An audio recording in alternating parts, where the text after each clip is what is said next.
бізді біздің организміміз, психикамыз, жалпы миымыз қалай қорғайды, иә?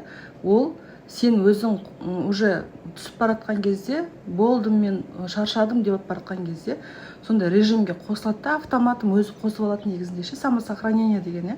Осыған байланысты бір сіздерге оқиғаны айтып бергім келіп жатыр да, негізі өмірде болған оқиғаны айтып бергім келіп жатыр. Мен онкологически ауырған кезде больницада бір келіншекпен таныстым. Енді ол жерде неше түрлі тағдырлар, неше түрлі өмірлер, неше түрлі адамды көресің, иә? Сол келіншек айтады, мен уже бір талай жыл тұрмыста болмаған, ажырасқан, күйеуінен, сосын еркектің вниманиясыз өмір сүрген ғой енді. Кейін химияның бәрін алып біткеннен кейін агат деген процедура болады. Оны ауырып жатқан кісілер болса біледі. Именно сол химияның, онкологияның ошағына жіберетін сондай сәулелі химия, иә? Ол өте болезненно, өте қатты ауыртады ол процедура ше. Сосын бірінші рет барған кезде өте қатты ауыр қабылдадым, ауыр болды маған, обезбол салсам да солай қатты әсер етті. Уже қайтып беттей алмай қалдым дейді. Сөйтіп сол жерде бір дәрігер кісіге ғашық болдым дейді да. Вот бір дәрігерге ғашық болдым, соны көруге бола баратынмын дейді. Жаңа процедураны алуға баратында, енді сол жерде жасайды ғой ана дәрігер жұмыс істейді.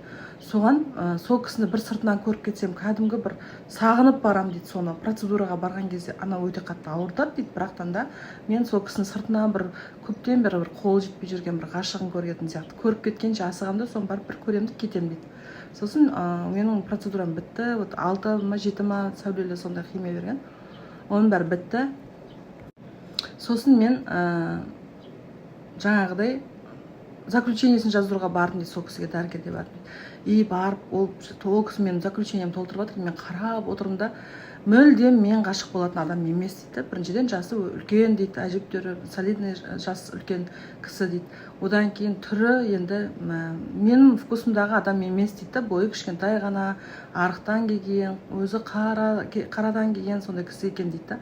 Мен таң қалдым дейді, өзім әбден күлдім дейді. Ше шыққаннан кейін мен мына кісіге қалай ол ондай мен ғашық болатын адам емес қой, бұл бұндай жағдай қалай болды мен басында, қалай мен осыншама уақыт жаңағы 2-3 айдың көлемінде осы кісіге ғашық болып сыртынан бір көргенше асығып ынтық болдым деп ойладым дейді. Кейін түсіндім дейді, мен мүлдем ол кісіні ойламай кеттім. Одан кейін вот лечением бітті, мен заключениені алдым, былайынан переключиться еткендей болды дейді. Мен миымды кәдімгі өшіріп қосқан сияқты болды дейді. И мен ол кісіні мүлдем ойламай да кеттім одан кейін дейді. И мен өзім әлі күнге дейін есіме түссе күлем дейді. Вот организм сондай самосохранение, психикаң сенің режимді қосып алады да.